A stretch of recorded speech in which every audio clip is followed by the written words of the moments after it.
يسألونك ماذا ينفقون قل ما أنفقتم من خير فللوالدين والأقربين واليتامى والمساكين وابن السبيل وما تفعلوا من خير فإن الله به عليم নবীজি ইয়াসআলুনাকা তারা জানতে চায় আপনার কাছে মাযা ইউনফিকুন কি খরচ করবে তারা আপনি বলে দিন কুল মা আনফাকতুম মিন খাইরিন তোমরা হালাল উত্তম যা কিছুই খরচ করো না কেন তোমাদের খরচের প্রথম খাত হচ্ছে ফালিল ওয়ালিদাইন তোমার বাবা মার পেছনে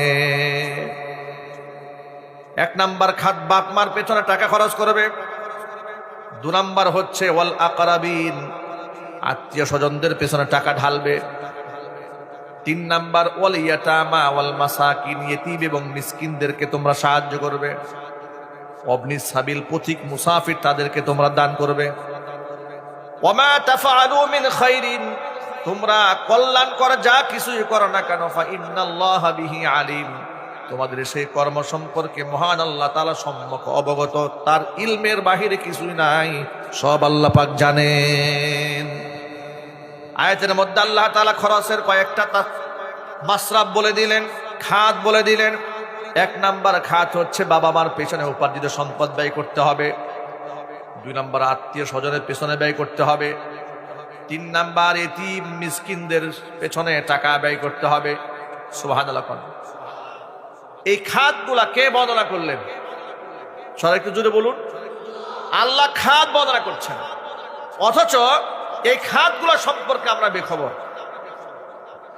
কোরআন মাজিদে অন্য একটা আয়াতের মধ্যে আল্লাহ পাক বলেন সূরা নিসা ওয়া'বুদুল্লাহা ওয়ালা তুশরিকু বিহি শাইআন ওয়া বিল ওয়ালিদাইনি ইহসানা ওয়া বিযিল কুরবা ওয়াল ইয়াতামা ওয়াল মাসাকিনি ওয়াল জারি দিল কুরবা ওয়াল জারিল জুনুবি ওয়াস সাহিবি বিল জামবি ওয়া বিনিস সাবিলি ওয়া মা মালাকাত আইমানুকুম আল্লাহ এই আয়াতের মধ্যে বলছেন ওয়া'বুদুল্লাহা ওয়ালা তুশরিকু বিহি শাইআ আমার ইবাদত করো আমার সাথে কাউকে শরীক স্থাপন করো না আমি আল্লাহর পরে তোমরা বাপ মার সেবা করো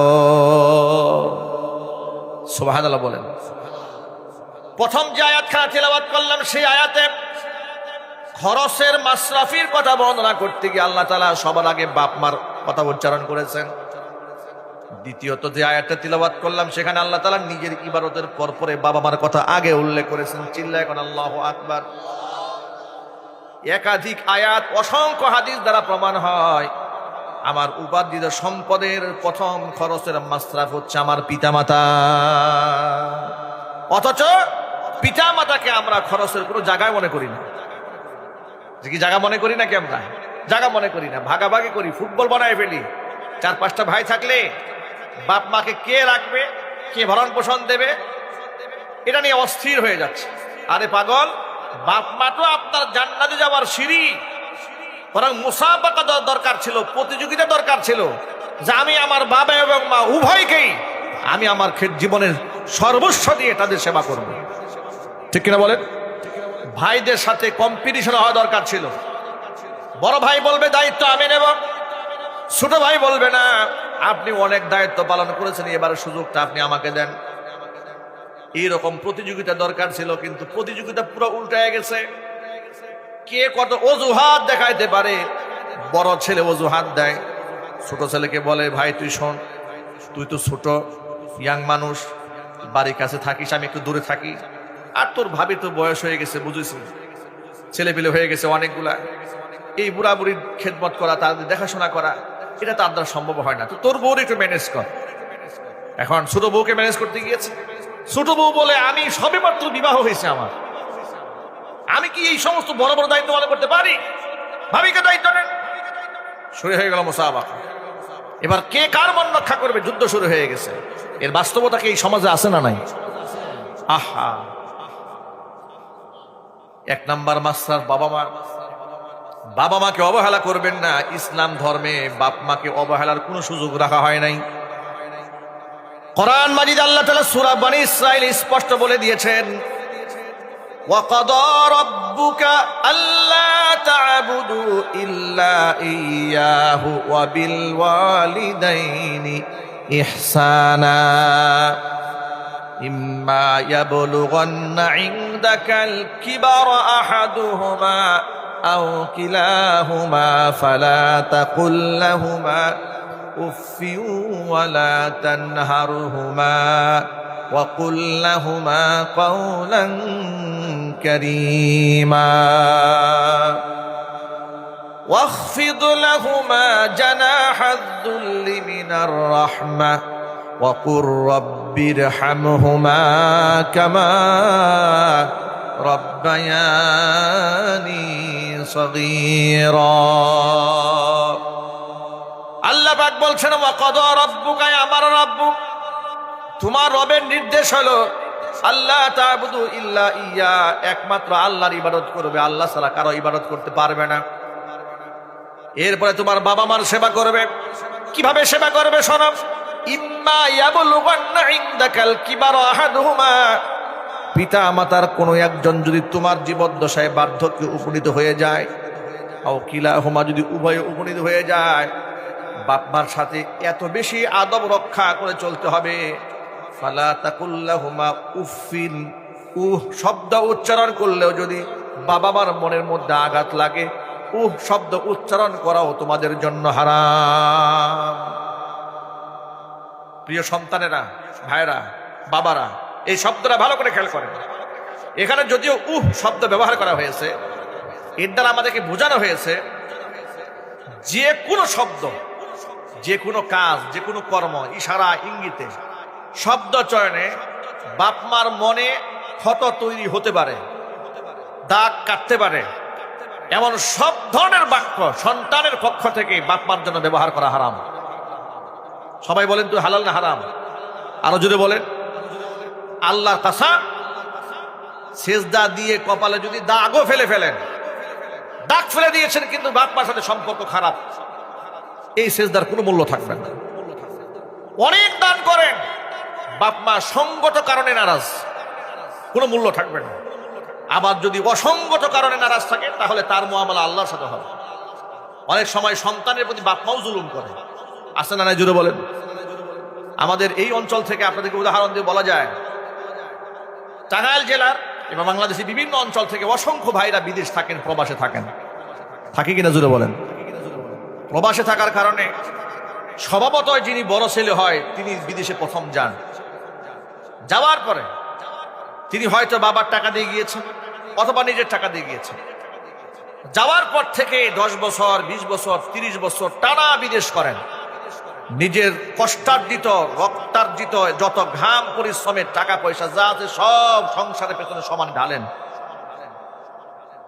এবং তার পাঠানো টাকা দিয়ে জমি জমা কেনা হয়েছে, বাড়িঘর করা হয়েছে, অনেক প্রপার্টি করা হয়েছে, ছোট ভাইদেরকে লেখাপড়া করে বড় করা হয়েছে। এবার তিনি বিদেশ থেকে আসলেন, এমন একটা বয়সেও তিনি উপনীত হয়েছেন যে এখন তিনি আলাদা করে যে কিছু করে খাবেন তারও সুযোগ নেই। ভাইরা এখন সেটেল হতে চাচ্ছেন, প্রত্যেকে আলাদা ভাগ হতে চাচ্ছেন। সমাজপতিরা বলে, ঠিক আছে মেয়েরা সম্পদ ভাগ করো, এবার কেমন করে ভাগ করবা? সমাজে সমান করে ভাগ করে দাও। এটা কি ইনসাফ করা হলো? চিৎকার দিয়ে বলে। মনে রাখবেন যে উপার্জনটা ছিল বাবার, সেই উপার্জনের সম্পদ যা মিরাজ বন্টিত হবে সেটা সমান হারে বন্টিত হবে।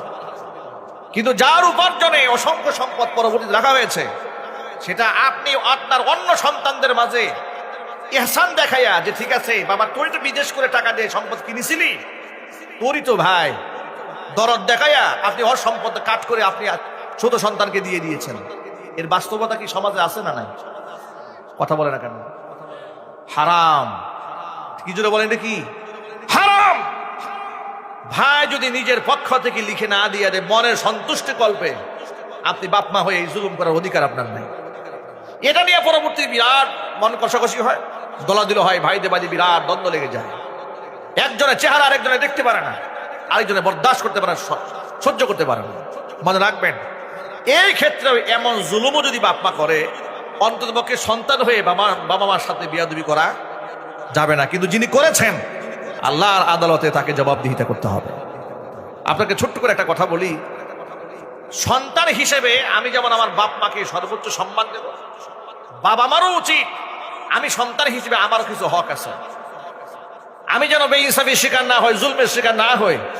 এই জন্য আমার প্রতি, আমার বাবার প্রতি আমার যে হক আছে সেই হকটা আমাকে আদায় করতে হবে। ছোট্ট একটা ঘটনা বললে আপনারা খুব সহজে বুঝতে পারবেন জিনিসটা। সম্পদ ভাগাভাগির বিষয়টা তো অনেক উপরের পর্যায়ের ব্যাপার। সামান্য আদর, স্নেহ আর ভালোবাসা ভাগের ক্ষেত্রে ছোট্ট একটা দৃষ্টান্ত শুনেন। আল্লাহ নবীজি সাল্লাল্লাহু আলাইহি সাল্লাম বসে আছেন, সাহাবা ইকরাম পরিবেষ্টিত অবস্থায়। এমন সময় নবীজি সাল্লাল্লাহু আলাইহি সাল্লামের একজন সাহাবী রাসূলের সামনে এসে বসলেন। সাথে সাথে ওই সাহাবীর ছোট্ট একটা ছেলে সন্তান দৌড়ে এসে তার সামনে এলে সাহাবী ছেলে সন্তানকে দুপাশে দুই গালের মধ্যে চুমা খেয়ে নিজের কুলের মধ্যে বসায় দিলেন। কিছুক্ষণ পরে ওই সাহাবীর আরেকটা কন্যা সন্তান এসেছে। মেয়ে সন্তানটা আসার পরে তিনি সামনে এমনিতেই বসায় দিলেন, মেয়েকে চুমাও খাইলেন না, কুলেও নিলেন না। রহমতের নবী, পৃথিবীর এত কিছু মাথায়, কিন্তু এই দৃশ্যটা দেখার পরে নবীজি সাল্লাল্লাহু আলাইহি সাল্লাম বরদাস্ত করতে পারলেন না। উপস্থিত সকল সাহাবীদের সামনে তাকে থ্রেট করলেন, জিজ্ঞেস করলেন, হাল্লা তাসাওয়াইতা বাইনাহুমা, কি ব্যাপার, ছেলেটাও তোমার মেয়েটাও তোমার? একজন আসলো ছেলে, দুই গালে চুমা খায়া কুলের মধ্যে বসালে, একটু পরে তোমার মেয়ে আসছে, মেয়েটাকে কুলেও নিলে না, চুমাও খেলে না, বৈষম্য করলে কেন? সুবহানাল্লাহ বলবেন না? এতটুকু আদরে বৈষম্য হয়েছে, নবীজি সাল্লাল্লাহু আলাইহি ওয়াসাল্লাম ধরে ফেলেছেন। আদরে বৈষম্য হয়েছে, ভালোবাসায় বৈষম্য হয়েছে। ছেলেও তোমার মেয়েও তোমার। ছেলে সন্তানকে বেশি প্রাধান্য দিয়া তার গালের মধ্যে চুমা খেলে কুলের মধ্যে বসায় দিলে, মেয়েটাকে এই কাজটা করলে কেন, অবহেলা করলে কেন? হাল্লা তাসাওয়াইতা বাইনাহুমা, সন্তানদের মধ্যে সমতা তুমি কেন রক্ষা করলে না? এরপরে রাসূল বলেন, ইত্তাকিল্লাহ, আল্লাহকে ভয় করো, ওয়াদিলু ফি আবনাইকুম, নিজের সন্তানদের মধ্যে ব্যালেন্স করো, ভারসাম্য রক্ষা করো। সুবহানাল্লাহ বলেন। নিজের সন্তানদের প্রতি ভারসাম্য করার নির্দেশ স্বয়ং মুহাম্মদ রাসূলুল্লাহ সাল্লাল্লাহু আলাইহি ওয়াসাল্লাম দিয়েছেন। এটা চুমা খাইতে গিয়েও যদি ভারসাম্য রক্ষা করতে হয়, সম্পদ ভাগাভাগির সময় ভারসাম্য রক্ষার কোনো দরকার নাই। জোর আওয়াজে বলেন ভাই, আছে না নাই? আছে। এই জন্য বাবাদের দায়িত্বশীল হতে হবে, মায়েদেরও দায়িত্বশীল হতে হবে। আমাদের সমাজের বেশিরভাগ সংসারের মধ্যে দেখবেন মেয়েরা অবহেলা হয় বেশি, ছেলেদেরকে প্রাধান্য বেশি দেওয়া হয়, মেয়েদেরকে প্রাধান্য কম দেওয়া হয়। পড়াশোনার ক্ষেত্রে প্রাধান্য কম, খাবার দাবার ক্ষেত্রে প্রাধান্য কম, পোশাক আশাকের দিক থেকে প্রাধান্য কম, তাকে খরচপাতের দিক থেকে প্রাধান্য কম। কথায় কথায় বলা হয়, পরের বাড়িতে তুই চলেই যাবি, কথা বলে। এমনকি এমন কথা বলে, একসাথে ভাই বোন খেতে বসেছে, দেখবেন মাছের মাথাটা, পেটিটা ছেলের প্লেটে মা দিয়ে দিয়েছে, আগে মেয়েটাকে লেজ দিয়ে দিয়েছে। মানে খানা খেতে বসায়ও মেয়েকে অবহেলা করা হচ্ছে। ইসলাম কিন্তু এগুলো শেখায় নাই। আগে কোন সুবহানাল্লাহ, আল্লাহু আকবার বলেন। ইসলাম কি শিখেছে? আপনাদেরকে একটা উদাহরণ তো দিলাম, আরেকটা উদাহরণ শোনাই। উম্মুল মুমিনিন মা আয়েশা সিদ্দিকা রাদিয়াল্লাহু তাআলা আনহা, যিনি এই পৃথিবীর মধ্যে হাদিস বর্ণনার সংখ্যার দিক থেকে যিনি তৃতীয় নাম্বার। পৃথিবীতে যত হাদিস আপনারা শুনেন, যত হাদিস আমরা বলি, যত হাদিস কিতাবে আছে, তিনজন ব্যক্তির হাদিস দুনিয়াতে সবচেয়ে বেশি বর্ণিত হয়েছে। এক নাম্বার হচ্ছে হযরতে আবু হুরায়রা রাদিয়াল্লাহু তাআলা আনহু, একজনের বর্ণিত হাদিসের সংখ্যা 5374 খানা। দ্বিতীয় নাম্বার রাসূলের খাদেম আনাস ইবনে মালিক রাদিয়াল্লাহু তাআলা আনহু। তৃতীয় নাম্বার হচ্ছে উম্মুল মুমিনিন মা আয়েশা সিদ্দিকা রাদিয়াল্লাহু তাআলা আনহা। মা আয়েশা রাদিয়াল্লাহু তাআলা আনহা থেকে বর্ণিত হাদিসটা বুখারীতে আছে। তিনি বলেন, জনৈক এক ক্ষুধার্ত মহিলা দুজন কন্যা সন্তানকে সাথে নিয়ে আমার বাড়িতে আসলো সাহায্য চাওয়ার জন্য। আমার ঘরের ভেতরে তাদেরকে দেওয়ার মতো তেমন কিছু ছিল না, একখানা খেজুর ছাড়া। একটি মাত্র খেজুর ছিল। ফাআতাইতুহা ইয়াহা, একটা মাত্র খেজুরি মহিলাকে আমি দিয়ে দিলাম। ফাকাসসামাতহা বাইনাহুমা, মহিলাটি দেখলাম এই একটা খেজুরকে দুটা টুকরা করে দুই মেয়েকে দিয়েছে। দুটো মেয়ে খেজুর খেলো, ওয়ালাম তাকুল মিনহা শাইআ, কিন্তু মহিলাটি এখান থেকে কিছুই খেলো না, অথচ সে ছিল মারাত্মক ক্ষুধার্ত।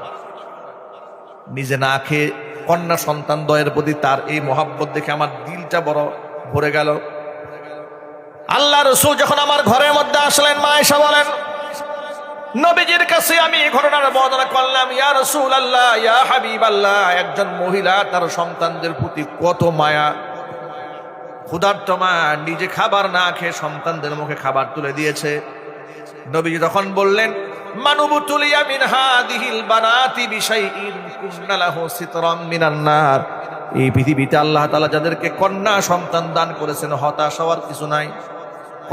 কন্যা সন্তানের পরীক্ষায় যারা পড়েছে, কিয়ামতের দিন এই কন্যা সন্তানগুলো বাবা মার সামনে ঢাল হয়ে দাঁড়িয়ে যাবে, বাপ মাকে জাহান্নামে ঢুকতে দেবে না। জোরে কোন সুবহানাল্লাহ।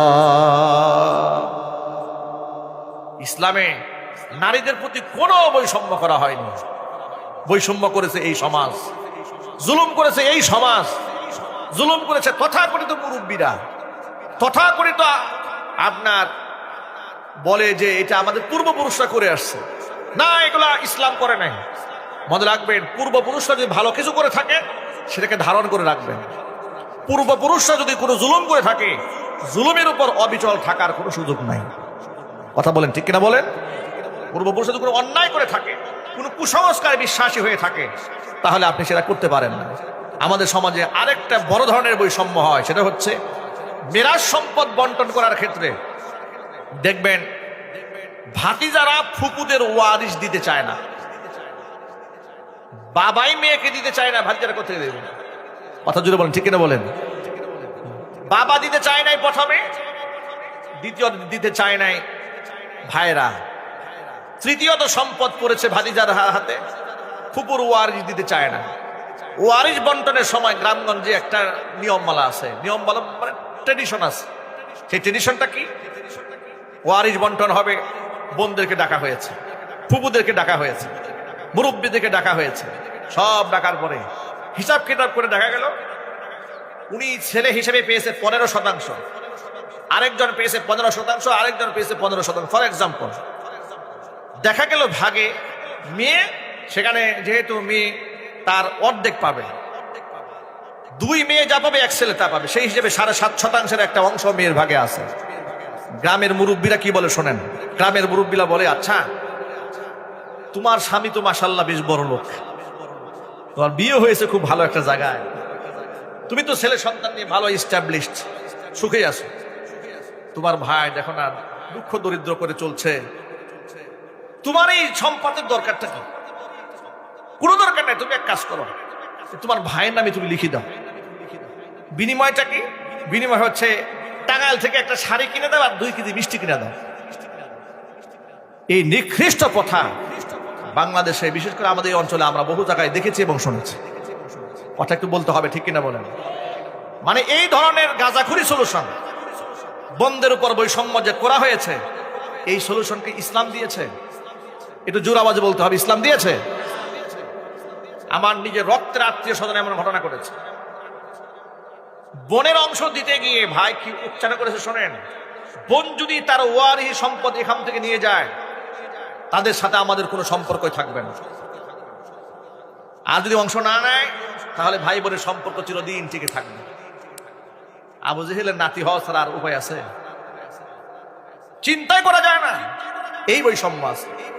এই জন্য সামাজিক এই সমস্ত বৈষম্যগুলো দূর করে আল্লাহ এবং রসুল যে সিদ্ধান্ত দিয়েছেন তার উপর আমল করতে হবে। কারণ রসুলের সামনে, আল্লাহর সামনে পরকাল আমাদের দাঁড়াতে হবে। ঠিক কিনা জোরে বলেন? এবার শোনেন, ছলে বলে কলে কৌশলে অন্যের সম্পদ আপনি বাগিয়ে নিয়েছেন, ক্ষমতার বলে কিংবা বুদ্ধির বলে অথবা অর্থের বলে অথবা অস্ত্রের বলে, যেভাবে আপনি নেন না কেন, মনে রাখবেন আল্লাহ রাসূল সাল্লাল্লাহু আলাইহি ওয়াসাল্লাম বলেছেন, মাত্র শিবরান 1 বিঘত জায়গা জমি অন্যের দখল করে দুনিয়াতে কেউ গ্রহণ করে, কিয়ামতের দিন 7 তবক জমিনের মাটি আল্লাহ তাআলা ব্যক্তির কাঁধের মধ্যে ঝুলাই দিবেন। 50,000 বছর পর্যন্ত কাঁধের মধ্যে মাটি নিয়ে দাঁড়ায় থাকতে হবে। বান্দার হক, আল্লাহ তুমি আমাদেরকে মাফ করে দাও। চিৎকার দেখুন আল্লাহুম্মা আমিন। শাখা প্রশাখাগত অনেক কথা বের হয়ে আসছে। কথা মৌলিকভাবে বলতে চেয়েছিলাম, সন্তানের উপর বাপমার হক, বাপমার উপরে সন্তানের হক। সুতরাং একদিক থেকে আমরা যেমন আমাদের পিতা মাতাদের সাথে সর্বোচ্চ সম্মানটা দেব, অনুরূপ ভাবে বাবা হিসেবে মা হিসেবেও তারা আমাদেরকে সন্তান হিসেবে বৈষম্য করতে পারবে না। এই ইলমও তাদের থাকা উচিত। আল্লাহ পাক যেন মা বোনদেরকে, বাবাদেরকে কথাগুলো বুঝার তৌফিক দান করেন। আল্লাহ পাক বললেন, তোমার বাবা কিংবা মা যদি বার্ধক্যজনিত অবস্থায় তোমার কাছে পৌঁছে যায়, কোনো একজন অথবা উভয় যদি পৌঁছে যায়, যদি তুমি তাদের কাছে হাতের কাছে পাও, এতটুকু সেবা করবা। খবরদার জবান থেকে এমন কোন শব্দ উচ্চারণ করবে না যে শব্দে বাপ মার মনে আঘাত লাগে, ও শব্দও করতে পারবে না। শুধুমাত্র এতটুকু খেদমত করেই শান্ত হবে না।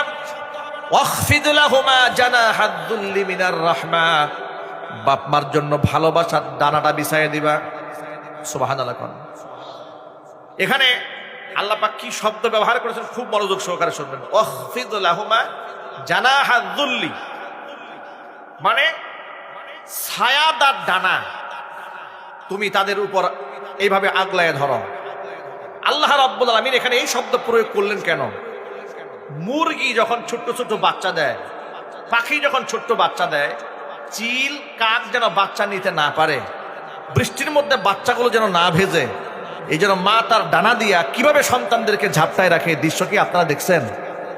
গ্রামের মানুষ না দেখা তো কোনো উপায় নাই। আমার ছেলে যেহেতু শহরে জন্মগ্রহণ করেছে, মুরগি টুরগি দেখে নাই। কয়েকদিন আগে আমাদের গ্রামের বাড়ি মির্জাপুরে এসছে, জীবনে প্রথম দেখে যে ছোট ছোট মুরগির বাচ্চা দৌড়দৌড়ি করতেছে। দেখার পরে মুরগির বাচ্চা একটা হাতের কাছে নেওয়ার পরে এটা এমন আসক্ত হয়েছে, এখন সে মুরগির বাচ্চা যে কোনো মূল্যে নিয়ে যাবে। তাকে ওয়াজ নসিহত করে কোনোভাবে বোঝানো যাচ্ছে না যে এই বাচ্চা তো বাঁচবে না ভেবে নিলে, না এই বাচ্চা তাকে দিতে হবে, এই মাথায় রাখতেছে, বুকে নিতেছে, কাঁধে নিতেছে। আমি দেখলাম যে ওই বাচ্চাকে নেওয়ার পরে তার মা মুরগিটা অন্যান্য বাচ্চাদেরকে কিভাবে নিজের দুটা জানা দিয়া আঁকড়ায় ধরে রাখছে যে না জানে আবার হাত দিয়ে আরেকটা বাচ্চা নিয়ে যায়। চিৎকার দেখুন সুবহানাল্লাহ। এখানে প্রচন্ড বৃষ্টি হচ্ছে, দেখবেন একটা মুরগি খুব বৃষ্টি পড়তেছে, কাঁপতেছে, তার ছোট ছোট ছোট বাচ্চাগুলাকে ডানার নিচে আগলায় রাখছে। কতটা পরশ, কতটা আদর, কতটা মহাব্বত, কতটা ভালোবাসা এই ডানার মধ্যে আছে। আল্লাহ পাক এই শব্দটা বাপ মার সেবার ক্ষেত্রে ব্যবহার করেছেন। আল্লাহ বলেছেন ওয়াখফিদ লাহুমা জানাহাদ যুল্লি মিনার রাহমা, ভালোবাসার ডানা বাপ মার জন্য বিছায়া দাও। আর চিল্লায় কোন সুবহানাল্লাহ। মানে দায়িত্ব নয় শুধু এটা, আল্লাহ বলেন নাই বাপ মার দায়িত্ব পালন করো, আল্লাহ এ কথা বলেন নাই বাপ মার কাপড় দরকার একটা লুক দিয়ে কাপড় কিনায় দাও, বুয়া রেখে দাও, কাপড় চোপড় পরিষ্কার করলো, এটা দায়িত্ব হয়ে গেল। দায়িত্ব নয়, মোহাব্বত, ভালোবাসা। কিভাবে, কেমন ভালোবাসা?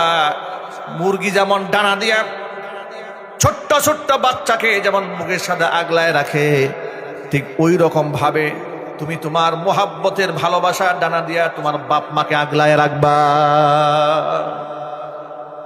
এতটুকুন করেই তোমার সেবা শেষ হবে না, আরো দায়িত্ব আছে। এভাবে তো ভালোবাসা দিলা, আর সাথে সাথে আমার কাছে তাদের জন্য দোয়া করবা। এই কথা বলে রব্বির হামহুমা কামা রব্বায়ানি সগীরা, সবাই পড়েন রব্বির হামহুমা কামা রব্বায়ানি সগীরা। অর্থ একটু বোঝার চেষ্টা করেন, দোয়া তো মুখস্থ সকলের আছে। রব্বি আমার রব, ইরহামহুমা আমার বাপ মার প্রতি তুমি রহম করো। কেমন রহম? কামা রব্বায়ানি সগীরা, আমি যখন একেবারে শিশু ছিলাম, ছোট্টবেলায় আমার বাবা আমার মা আমাকে যেভাবে আদর স্নেহ করেছে, মোহাব্বত করেছে, ভালোবেসেছে, শিশুকালে বাপ মার স্নেহ মোহাব্বতের মধ্যে কোনো স্বার্থ থাকে না। বাপ মা সন্তানদেরকে নিরঙ্কুশ ভালোবাসা প্রদান করে, ঠিক কিনা বলেন? কতটা নিরঙ্কুশ? গভীর রাত রাত 3টা বাজে 4টা বাজে পেশাব করে দিয়েছেন। কত নিরঙ্কুশ ভালোবাসা, বাপ মার চোখে প্রচন্ড ঘুম, কিন্তু সন্তান একটা চিৎকার দিয়েছে, ঘুম শেষ। সাথে সাথে কাপড়টা চেঞ্জ করে নতুন কাপড় দিয়ে আপনি শোয়াই দিলেন। সুবহানাল্লাহ বলবেন না? মানে আমি এটা বোঝাতে চাচ্ছি আপনাদেরকে, ছোটবেলার সন্তানের প্রতি বাপ মার যে স্নেহটা, বাপ মার যে ভালোবাসাটা, এটার গভীরতা বড় মারাত্মক, মারাত্মক। আমার মনে আছে, আমার যখন প্রথম মেয়ে বাচ্চা হয়েছে, আজ থেকে 8-8.5 বছর আগের কথা। তো সাধারণত সারা বছর মাহফিলে বেশি সময় কাটাতে হয়, বেশি সময় শীতের সময়। তো মাহফিল করে গিয়েছি, সারা রাত তো আমরা গাড়িতে জাগনা থাকি, 3টা বাজে বাসায় ফিরেছি। এরপরে মেয়ে হয়েছে, ছোট্ট মেয়ে, বয়স তখন 3-4 মাস হবে আনুমানিক। এরপরে আমি আদর করে সোহাগ করে, আমার শরীর খুব টায়ার্ড, আমি এখন বিশ্রাম নেব, ঘুমাবো, একটু শুবো, একটু পরে ফজর আজান দেবে, সময় হাতে কম, 1-2 ঘন্টা সময় আছে, একটু ঘুমায় নেই। মাত্র শুয়েছি, মেয়েটারে বুকের সাথে নিয়েছে, আদর করে নেওয়ার সাথে সাথে পেশাব করে দিয়েছে। পেশাব করে গেঞ্জি লুঙ্গি টুঙ্গি সব ভরে ফেলছে। আমার এই যে এত ক্লান্ত, আমি এত টায়ার্ড, সামান্যতম এই বাচ্চার প্রতি বিরক্তির সৃষ্টি হলো না, রাগ হলো না, গুসা হলো না। আমি ওই সময় একটা সবক নিয়েছি নিজের কাছে, যে আচরণটা আমি আমার সন্তানের প্রতি করেছি, আমার মা আমার বাবা তারাও তো আমার প্রতি এই স্নেহটাই করেছে। কথা বলেন ঠিক কিনা বলেন? এই জন্য নিজে বাবা না হলে, নিজে মা না হলে সন্তানের প্রতি তাদের যে আকর্ষণ, ওই যে অনেক সব মুরব্বীরা বলে না, বাবা হও বুঝবা বুঝবা, বলতো কিনা? ছোটবেলায় আমাদেরকে মুরব্বীরা বলতো, আগে বাবা হয়ে নাও বুঝবা, মা হয়ে নাও, মেয়েদেরকে বলা হয় তখন তোমার টের পাবা। আসলেই এটা বড় এক্সপিরিয়েন্সের ব্যাপার, এটা বয়ান করে বোঝানো সম্ভব নয়। আমাদের সামনে যারা বসে আছেন, যাদের ঘরে সন্তান আছে, তারা এই কথাটা খুব হারে হারে টের পাচ্ছেন যে সন্তানের প্রতি বাবা মার স্নেহটা কেমন থাকে। আল্লাহ তাআলা দুয়ার মধ্যে আমাদেরকে শেখাচ্ছেন, বান্দারে আমার জন্য, তোর বাপমার জন্য আমার কাছে কি বলবি তোদের আমি শিখাই দিচ্ছি। চিল্লা এখন আল্লাহু আকবার। বাপমার জন্য বলতে হবে রব্বির হামহুমা, আয় আমার রব, আমার বাবা মার প্রতি তুমি এমন রহম করো, কামা রব্বায়ানি সগীরা, ছোটবেলায় অসহায় কালে আমার বাপ মা যেমন আমাকে অকৃত্রিম স্নেহ আর ভালোবাসা দিয়েছে, আমার বাপ মার প্রতি তুমি সেই রকম ভালোবাসা প্রদান করো। জোরে বলেন সুবহানাল্লাহ। এখানে বাপ মা বেঁচে আছে কার কার? হাত দেখি তো। বাপ মা বেঁচে আছে কার কার? আল্লাহ নেক হায়াত দারাজ করে। জোরে কোন আমিন। বাবা মা দুনিয়া থেকে চলে গেছেন, অথবা একজনও চলে গেছেন, হাত তোলেন। আল্লাহ জান্নাতুল ফেরদাউসে সুউচ্চ মাকাম দান করেন। জোরে কোন আল্লাহুম্মা আমিন। বাবা মা মারা গেলে গুরুত্বপূর্ণ কিছু কাজ আছে। বাপ মা মারা গেলে বাবা মা রেখে যাওয়া ঋণ যদি থাকে পরিশোধ করে দেবেন। কথা ভালো করে শোনেন। উল্টা সিস্টেম আছে বাংলাদেশে, বাপ মা অসুস্থ হয়ে ঢাকায় ভর্তি আছে, ছেলে দেখতেও যায় না, পরীক্ষা করবে, ট্রিটমেন্ট করবে, টাকাও দেয় না, খরচও করেন। অসুস্থ বাপ মার সেবা করার টাকা দেয়, কিন্তু মরার পরে 40 করার টাকার কোনো অভাব নেই। কথা বলে না কেন? বাবা মার পেছনে ওই যে গরুটা কিনেছে মরার পরে, ওই গরুর টাকা দিয়ে যদি মরার আগে খরচ করতো, হয়তো আল্লাহ তাআলা বাপ মাকে একটু সুস্থ জীবন দান করতো। কথা বলেন।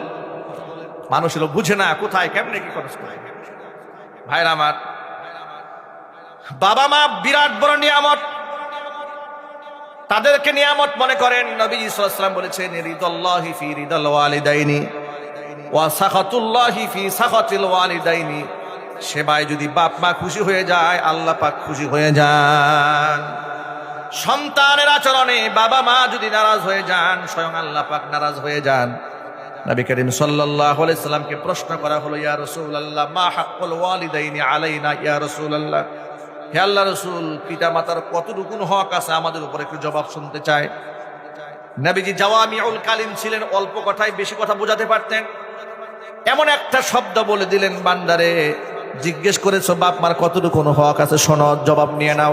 হুমা জান্নাতুকা ওয়া নারুকা, পিতা মাতাই তোমার জন্য জান্নাত, পিতা মাতাই তোমার জন্য জাহান্নাম। আর কিছু বলার আছে? জোরে বলেন। জবাব চলে আসছে, পিতা মাতাই তোমার জন্য জান্নাত, পিতা মাতাই তোমার জন্য জাহান্নাম। বাবা মার ঋণ কোনোদিন শোধ করা যায় না।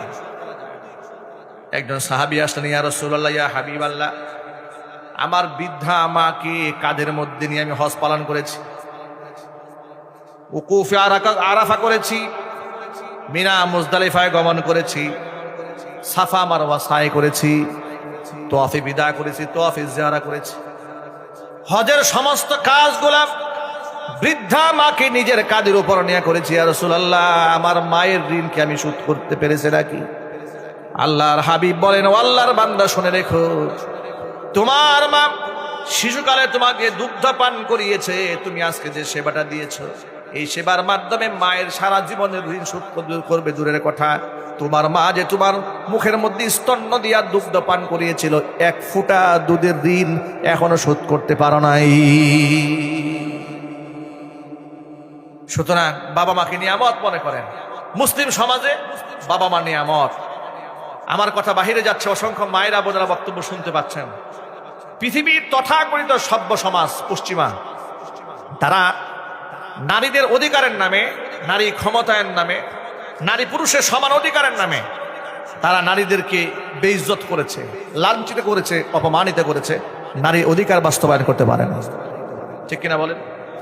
নারী অধিকারের নামে তাদের কর্মসংস্থান পুরুষের সাথে সেট করেছে। আচ্ছা প্রিয় ভাইরা, আপনারা বলেন, যে কাজ পুরুষ করবে সেই কাজ কি নারী কোনোদিন করতে পারবে? জোরে বলেন না কেন? আবার যে কাজ নারী করবে সেই কাজ পুরুষ কোনোদিন করতে পারবে?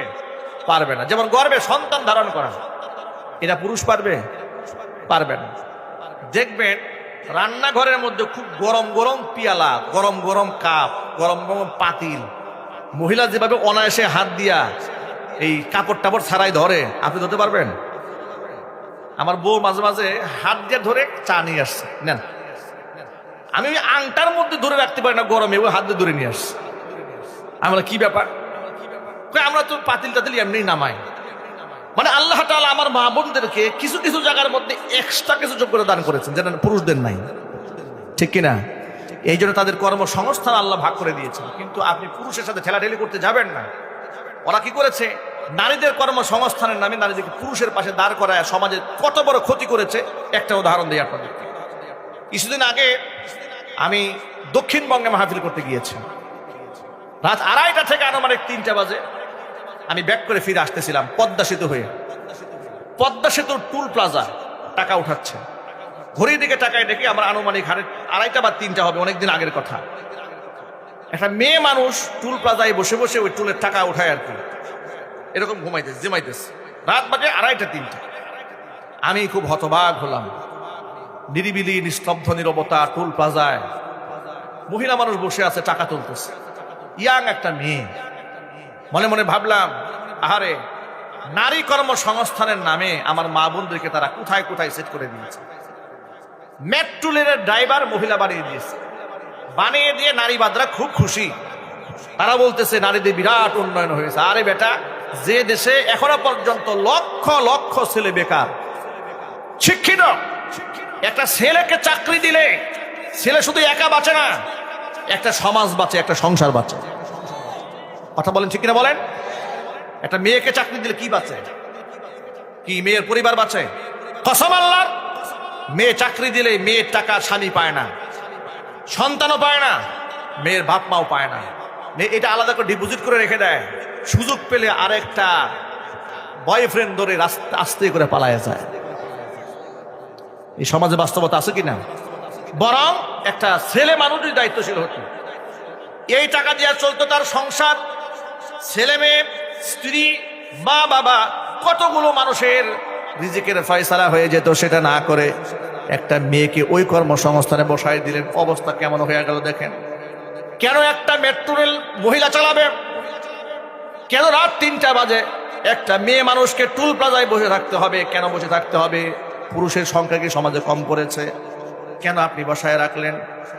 যে মেয়েটাকে আপনি কিছু টাকা দেওয়ার নামে টুল প্লাজায় বসিয়ে দিয়েছেন রাত 3টা বাজে, সে তো কারো না কারো স্ত্রী হবে, কারো না কারো মা হবে। কথা বলেন, আপনি এই সময়টাতে স্বামীর সান্নিধ্য পাওয়ার দরকার ছিল। উচিত ছিল এই মেয়েটা তার স্বামীর ভালোবাসা পাবে ঠিক যেই মুহূর্তে সন্তান মায়ের স্নেহ পাবে, তাহলে এই মা চাকরির নামে সন্তানকে আদর স্নেহ থেকে বঞ্চিত করে, স্বামীর প্রেম ভালোবাসা থেকে নিজেও বঞ্চিত হয়েছে, স্বামীকেও বঞ্চিত করেছে। দীর্ঘদিন স্বামী ছাড়া এভাবে সময় কাটাতে কাটাতে ওই যে কলিগ থাকে পাশের আরেকজন, তার সাথে লালটু আর বল্টুর সাথে অবৈধ প্রেম বানায় ফেলে। যার দরুন এই গোটা বাংলাদেশের জরিপে সমীক্ষায় দেখা গেছে ডিভোর্সি নারীদের তালিকা, যারা ডিভোর্স দিয়েছে, তালাক হয়েছে যে সমস্ত মেয়েদের, অধিকাংশ মেয়েরা স্বাবলম্বী, যারা তথাকথিত নিজের পায়ে দাঁড়িয়েছে, মানে কর্মক্ষম মহিলা যারা, তাদের সংসার বেশি দিন টিকে না। এর পিছনে বড় কারণ একটা, শয়তান ওদেরকে বুঝায় তোর স্বামীর কথা মানার দরকারটা কি, তোর কি কম আছে নাকি? ঠিক কিনা বলেন? এই জন্য এভাবে নারীদেরকে পুরুষের পাশাপাশি দাঁড় করাইয়া ওরা মূলত নারীদের অধিকার রক্ষা করেনি, ওরা নারীদের সম্ভ্রমকে নষ্ট করে দিয়েছে। আচ্ছা, যে সন্তানটা রাত 3টা বাজে মায়ের বুকের দুধ পেল না, মায়ের স্নেহ পেল না, ভালোবাসা পেল না, সকালবেলা কাজের বুয়ার কাছে রেখে মা চলে গেছে অফিসে, সকাল থেকে সন্ধ্যা পর্যন্ত অফিস করেছে, মায়ের সাথে সম্পর্ক নাই, এভাবে তিল তিল করে সন্তানটাকে গড়ে তুলেছে মা। কথা একটু গভীর মনোযোগ সহকারে শুনবেন, কষ্ট হচ্ছে আপনাদের। এই ছেলেটা ক্লাস 1-এ পড়েছে, মাকে কাছে পায় নাই। শিশুকালে তো মায়ের দুগ্ধ পান করার তার সময়ই নাই, কারণ মা তো ডিউটিতে। এইভাবে মা তার সন্তানকে মাতৃত্ব থেকে বঞ্চিত করেছে, মায়ের আদর স্নেহ ভালোবাসা থেকে বঞ্চিত করলো। সন্তানকে লেখাপড়া করিয়েছে, ডাক্তার বানিয়েছে, ইঞ্জিনিয়ার বানিয়েছে, লয়ার, ব্যারিস্টার, প্রফেসর বানিয়েছে। যত কিছুই বানাক না কেন, মায়ের বুকের স্তন্য থেকে তাকে বঞ্চিত করার কারণে স্তন্য দান করলে সন্তানের সাথে মায়ের হৃদয়ে যে সম্পর্ক হয়ে যায়, এই সন্তানের সাথে সেই সম্পর্ক তৈরি হয় নাই। এই সিস্টেমটা যে পশ্চিমাদের থেকে এসেছে, ওদের দেশে বৃদ্ধ বয়সে বাপ্পারা কি করে জানেন? বৃদ্ধাশ্রমে থাকে। জীবনের শেষ মুহূর্তে তাদের সঙ্গী হচ্ছে কুকুর আর বিড়াল। কথা বলেন, আমার এই কথাগুলো বাস্তবতা মিলাই নেবেন, যারা ওই সমস্ত দেশে থাকে জিজ্ঞেস করবেন বুড়া বয়সে ওরা করে কি। বৃদ্ধ বয়সে ওদের সময় কাটে কুকুর নিয়ে, বিড়াল নিয়ে। তাদের ছেলে সন্তান পাশে যায় না, নাতিপুতিরা ওদের পাশে যায় না, তারা সব ব্যস্ত। এই জন্য এটা ইসলামিক সিস্টেম নয়, ইসলামিক মেকানিজমও নয়। আমাদের ইসলাম বলেছে বাপ মা কুত্তা বিড়াল নিয়ে সময় কাটাবে না, নিজের সন্তানদের ভালোবাসা নিয়ে জীবনের শেষ মুহূর্ত কাটাবে। আল্লাহু আকবার বলেন। আর এই ভালোবাসার বন্ধন তখন তৈরি হবে যখন আমি আমার সন্তানের হক আদায় করব। আমরা আমাদের সন্তানদের হক আদায় করতে রাজি আছি তো ইনশাআল্লাহ? আরো জোরে বলুন, রাজি আছি ইনশাআল্লাহ। আর আমার সন্তানেরাও আমাদের বাপ মার হক আদায় করতে চায়। রাজি আছেন? কারা কারা দোহাত দেখতে চায়? আল্লাহ যেন কবুল করেন, জোরে কোন আমিন। নবীজি সাল্লাল্লাহু আলাইহি ওয়াসাল্লাম একটা গল্প শোনালেন, সাহাবীদেরকে বলেন, ও সাহাবীরা শোনো, তোমরা এই পৃথিবীতে আগমন করার পূর্বে 3জন ব্যক্তি বনী ইসরাইল সম্প্রদায়ের 3জন ব্যক্তি দূরে সফর করার উদ্দেশ্যে কোথাও বের হয়ে গিয়েছিল। রাস্তায় চলতে চলতে যখন সন্ধ্যা ঘনায় এলো, রাতের বেলায় পথ চলা নিরাপদ মনে করলো না, মনে মনে ভাবলো যদি রাতটা কোনো মতে কাটিয়ে দিয়ে সকালবেলা বের হয়ে যেতে পারতাম তাহলে আমাদের জন্য কল্যাণ করা হতো, কিন্তু সকালবেলা হওয়া পর্যন্ত রাতটা কাটাবো কোথায়? আবাসিক হোটেল ছিল না তৎকালীন যুগে, হাজার হাজার বছর আগের কথা। পাহাড়ের গুহার মধ্যে গিয়ে আশ্রয় নিয়েছে। পাহাড়ের গুহার মধ্যে ঢোকার পরে রাতের বেলায় বজ্রপাত হয়েছে, পাহাড়ের উপর থেকে বড় একটা পাথরের টুকরা গড়াতে গড়াতে এসে গর্তের মুখের মধ্যে আটকাই গেছে। 3জন ব্যক্তি গুহার ভেতরে আটকা পড়ে গেছে। মনে মনে চিন্তা করলেন, এই জায়গায় যদি আমরা মরে গলে পচে হাড্ডি সার হয়ে যায়, এই পৃথিবীর কেউ জানবেও না, শুনবেও না, মোবাইল তো ছিল না। কিন্তু যেখানে কেউ দেখতে পায় না সেখানে একজন দেখতে পান, তিনি কে? যেখানে কেউ শুনতে পান না একজন শুনতে পান, তিনি কে? যেখানে কেউ সাহায্য করতে পারে না সেখানে কে সাহায্য করতে পারে? বিশ্বাস ছিল আল্লাহর উপর 3জনেরই। 3জন মনে মনে ভাবল, আল্লাহর কাছে জীবনের শ্রেষ্ঠ ইবাদতের বিনিময়ে আজকে আমরা সাহায্য প্রার্থনা করব, হয়তো আল্লাহ তাআলা নিশ্চয়ই বিপদ থেকে আমাদেরকে বাঁচাইয়া দেবেন। প্রথম ব্যক্তি আল্লাহর কাছে হাত তুলে বলছে, রব্বুল আলামিন, আমার ঘরে বৃদ্ধা মা আছে, বৃদ্ধ বাবা আছে। আমার অভ্যাস হচ্ছে বাপ মার মুখে খাবার তুলে না দিয়ে আমি নিজে খাবার খাই না, সন্তানদেরও খাবার দেই না। সুবহানাল্লাহ বলেন। বাপ মাকে আমি এইরকম প্রাধান্য দেই। একবার রাতের বেলায় বাড়ি ফিরতে আমার দেরি হয়ে গেল। বাড়ি ফিরে গিয়ে দেখি আমার বৃদ্ধা মা ঘুমিয়ে পড়েছে, বৃদ্ধ বাবা ঘুমিয়ে পড়েছে। এখন আমার সন্তানরা জাগ্রত, ছটফট করছে ক্ষুধার যন্ত্রণায়, তারা আমার কাছে খাবার চাইলো, আমি দিলাম না। আমি বললাম যতক্ষণ বাপ মাকে না খাওয়াবো তোমাদেরকে খাবার দেব না। আমাদের সন্তানেরা ছটফট করতে করতে পায়ের কাছে ঘুমায় গেল, আমার মন গলল না। আমি আমার বাপ মার শিয়রে সারা রাত দাঁড়িয়ে থাকলাম খাবার নিয়ে। বাবা মার ঘুম ভাঙার পরে বাপ মার মুখের মধ্যে খাবার তুলে দেওয়ার পর এরপরে সন্তানদের মুখে খাবার তুলে দিয়েছি। রব্বুল আলামিন, এই কাজটি যদি একমাত্র তোমার খুশির জন্য করে থাকি, মেহেরবানি করে আজকের বিপদ থেকে আমাদের উদ্ধার করো।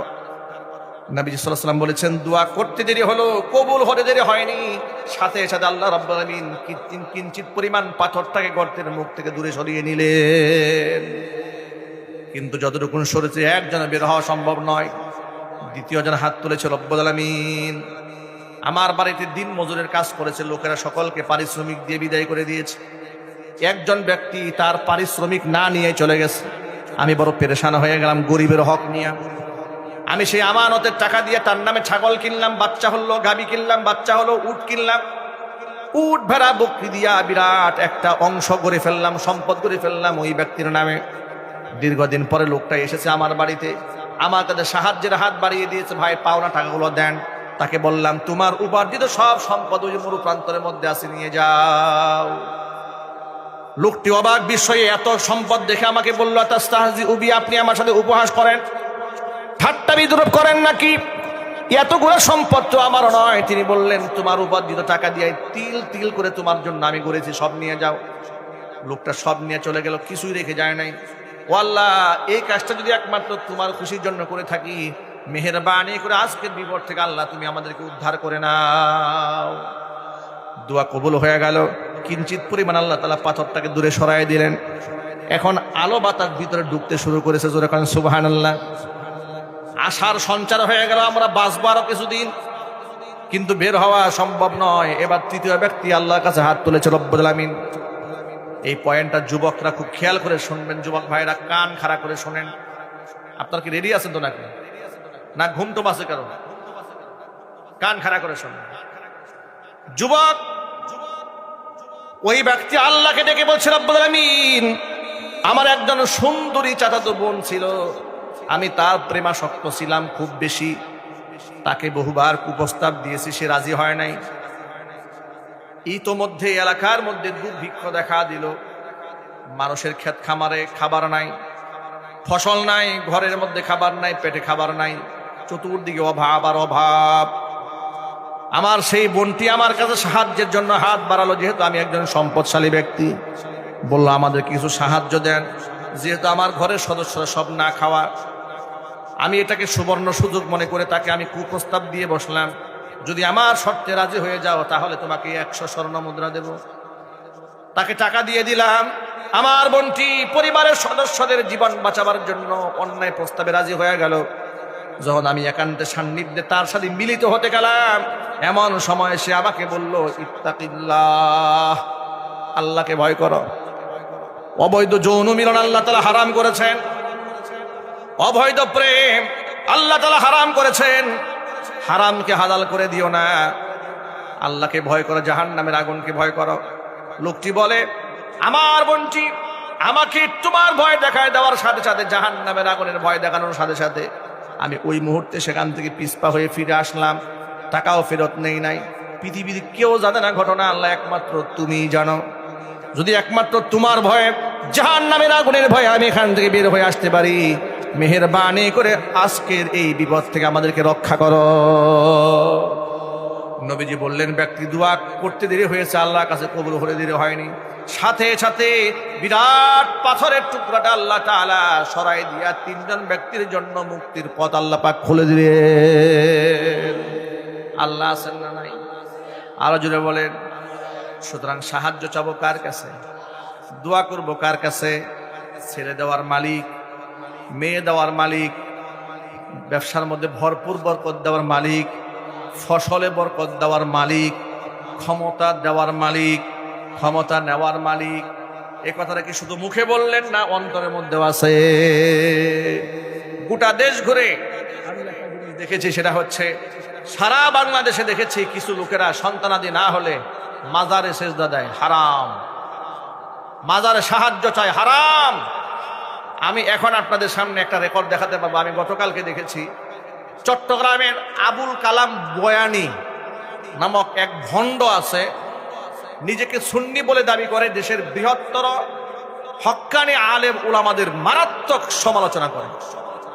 সে বলতেছে গতকালকে সে নাকি একটা মাজারের সামনে দিয়ে যাচ্ছে, যাওয়ার সময় মাজারওয়ালাকে বলেছে, পীর সাহেবকে বলেছে, কবরে ছুঁয়ে থাকা ব্যক্তিকে বলেছে যে বাবা আমার তো কোনো ছেলে সন্তান নাই, তুমি যদি এইবার আমার একটা ছেলে সন্তান দান করো তাহলে তোমার পুরো আমি গরু দেব।